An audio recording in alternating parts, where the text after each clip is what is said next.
Konnichiwa tout le monde, Konnichiwa. Aujourd'hui, on part en voyage, au Japon. Pourquoi le Japon ? D'abord, pourquoi pas ? C'est quoi cette question ?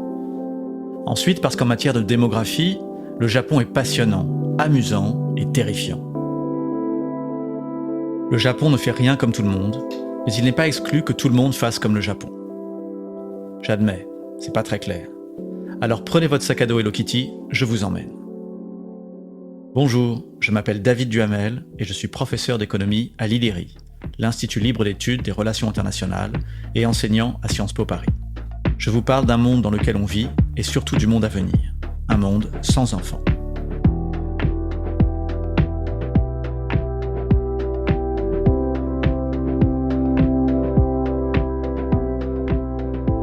Simon Kuznets, l'économiste inventeur du PIB, a déclaré dans les années 80 « Il y a 4 types de pays dans le monde. Les riches, les pauvres, le Japon et l'Argentine. » Le Japon était le seul pays pauvre à avoir rejoint le camp des riches, et malheureusement pour elle, l'Argentine avait fait le chemin inverse. Kuznets avait tort. Le Japon n'était pas le seul, mais le premier des pays pauvres à s'enrichir. Et pour la démographie, c'est la même chose. Le Japon est le premier pays à avoir cessé de faire assez d'enfants. Le premier à entamer sa seconde transition démographique. Dès 1960, la fertilité japonaise passe à 2, il y a 60 ans.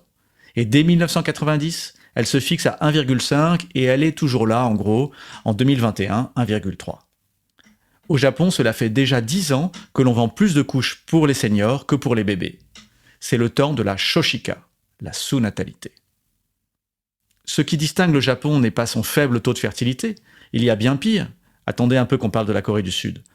Non, ce qui le distingue, c'est que ça fait longtemps. Ça fait des décennies que les Japonaises font peu d'enfants et il y a un effet cumulatif terrible.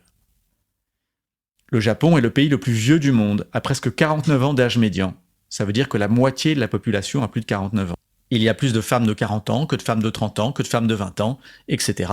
Vous avez compris. Le Japon perd sa population comme une baignoire qui se vide. 800 000 naissances en 2021, mais 1 400 000 morts. Ça fait moins 600 000 Japonais et Japonaises. Et le pays qui compte aujourd'hui 125 millions d'habitants n'en aura plus à la fin du siècle que 57. Que des vieux. Le pays se vide, vieillit et stagne. En économie, le Japon a donné lieu à un nouveau thème, Shrinkonomics, la théorie économique du rétrécissement, du ratatinement. Rien que pour cela, le Japon est un cas d'école, comme un film d'horreur exotique. Mais il est bien plus que cela. Le Japon n'est pas que le Japon. Le Japon, c'est nous dans 30 ans. Peut-être. Pour le Japon, tout recommence en 1945. Le pays est intégralement rasé, humilié, défait. Et pourtant, il va se réinventer et devenir la deuxième puissance économique mondiale. Dans le club des pays riches, que le Japon rejoint dès les années 60, il est de loin le meilleur élève et tout le monde parle du miracle japonais. À tel point qu'au début des années 90, surtout après la chute de l'Union soviétique, les USA s'inquiètent. Vont-ils être dépassés par le Japon ? C'est ce que je me tue à expliquer à mes étudiants. Quand j'étais à leur place, personne ne parlait de la Chine car tout le monde parlait du Japon. Au début des années 90, le Japon est à son sommet. Hollywood sort un paquet de films xénophobes, les Américains crient « Remember Pearl Harbor » à la moindre occasion, le patronat français organise des séminaires pour intégrer l'éthique du samouraï dans la culture managériale, Toyota défonce General Motors, et le prix du mètre carré le plus cher à Tokyo atteint 300 000 €. Oui, 300 000 €, vous avez bien entendu. Et tout à coup, paf ! La bulle immobilière explose, la crise éclate et c'est le début de la décennie perdue, puis des 2 décennies perdues, et bientôt peut-être des 3 décennies perdues.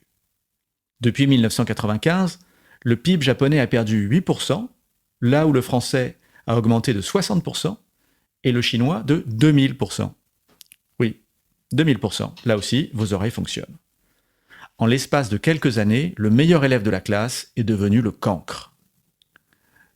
Ce qui fait qu'en plus d'une légère baisse en absolu, le Japon s'effondre relativement à son voisin et rival chinois qui, lui, explose. En poids relatif face à la Chine, le Japon n'est que l'ombre de lui-même. Bon, c'est vrai que face à la Chine, toutes les puissances ont pris un coup de vieux.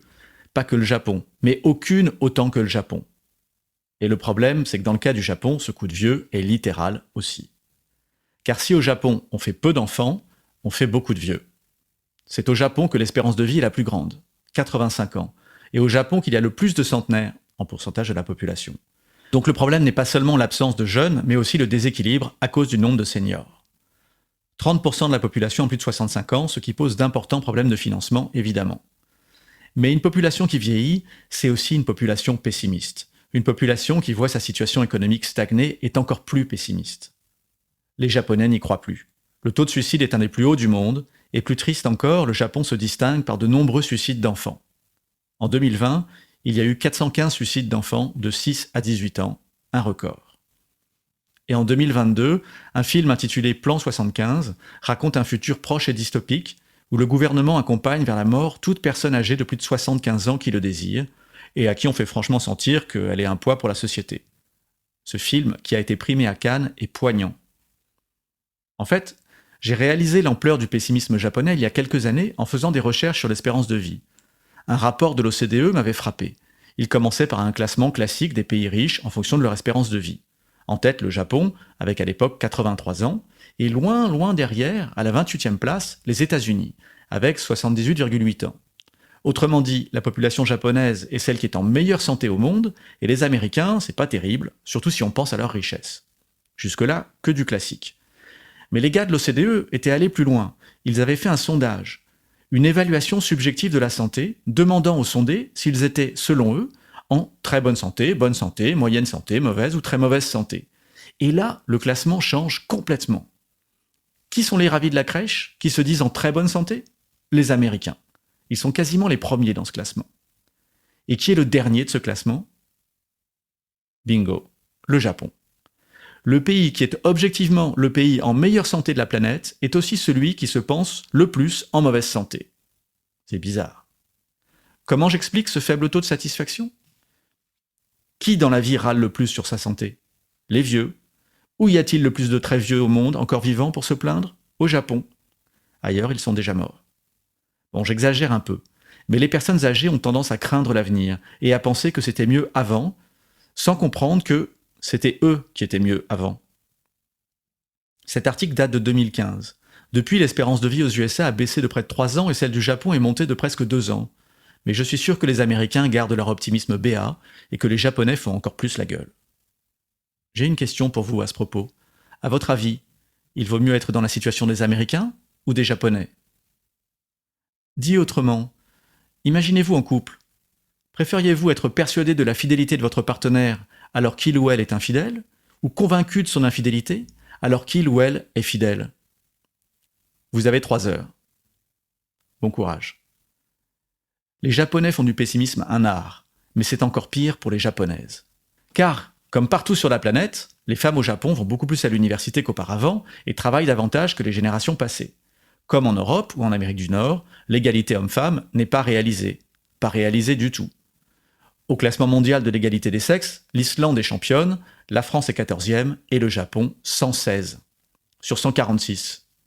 Le Gender Equality Index combine les opportunités économiques, le poids dans les décisions politiques, un indicateur de santé et un autre d'éducation.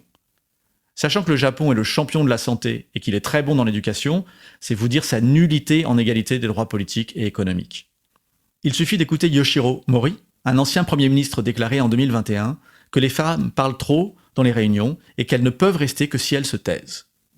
Ou Akio Yanagisawa, un ancien ministre de la Santé, dire en 2007 que les femmes sont des machines à reproduction et que c'est leur devoir que d'augmenter le nombre de naissances. Ou se dire encore que les Japonais ont un nom pour décrire une mère qui travaille. Onyomi.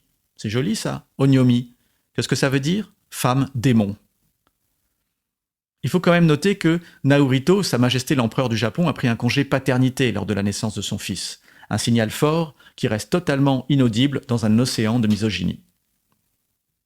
Moi qui ai vu passer tant d'étudiantes japonaises brillantes et destinées à de belles carrières, j'imagine bien que pour elles, la décision d'avoir un enfant ne va pas être simple. D'autant moins simple qu'au Japon, presque toutes les naissances ont lieu au sein du mariage. Par exemple, en France, 60% des naissances ont lieu hors mariage. Au Japon, c'est moins de 5%. La vie amoureuse y est traditionnelle. Notamment, les hommes cherchent des femmes moins diplômées et gagnant moins bien leur vie qu'eux, et les femmes des hommes plus diplômés et mieux rémunérés. Résultat, nombreux sont les hommes peu qualifiés et les femmes très qualifiées qui ne trouvent pas de partenaire. la rencontre amoureuse est devenue si compliquée au Japon que la presse s'émeut régulièrement de la récession du sexe.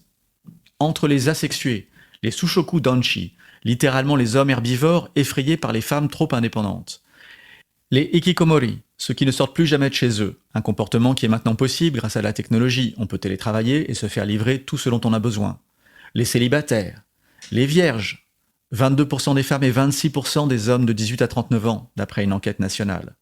Les parasito shinguru, c'est-à-dire les enfants adultes qui refusent de se marier et restent à vivre au crochet de leurs parents.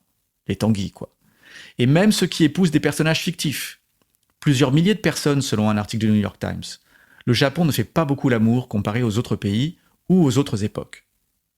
Attention, le fait de moins copuler peut aussi être le signe qu'il y a moins de sexe non consenti. Mais dans l'ensemble, la jeunesse japonaise se rencontre moins et a nécessairement moins d'enfants. Puisqu'il faut bien se rencontrer un moment pour faire un petit.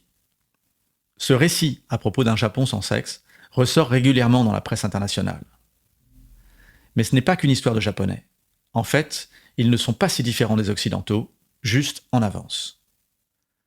En revanche, là où le Japon diffère des pays occidentaux, c'est par son refus de l'immigration. Face à une natalité en berne, la plupart des pays riches compensent par de l'immigration. Pas le Japon, où la population immigrée représente moins de 2%. Par comparaison, c'est à peu près 10% en France ou en Amérique du Nord, entre 10 et 15. Tous les économistes disent aux Japonais que leur seule chance est de s'ouvrir massivement à l'immigration. Car les immigrés arrivent en bonne santé, jeunes et prêts à faire plein d'enfants. Mais les Japonais ne veulent pas en entendre parler. Vous voyez bien comment la question de l'immigration est brûlante en France. Au Japon, elle est impensable. Le concept d'intégration n'existe pas. Même les Coréens arrivés de force il y a près d'un siècle ne sont toujours pas des Japonais. Le mot pour dire étranger est gaijin. Mais un étranger pour un Français, ça peut être un Italien, un Tunisien, quelqu'un qui pourra très bien devenir français, dont les enfants seront français. Un gaijin ne pourra jamais être japonais, jamais comprendre les subtilités de la société japonaise. Les Japonais sont d'essence divine, leur pays n'a jamais été colonisé, leur empereur descend directement des dieux. Et puis le Japon, c'est une île, et une île qui s'est longtemps fermée au monde. Ce n'est ni du racisme, ni de la xénophobie. C'est comme ça.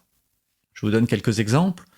En 2017, le Japon a reçu 20 000 demandes d'asile, et ils en ont pris 20. 2 fois 10, 20.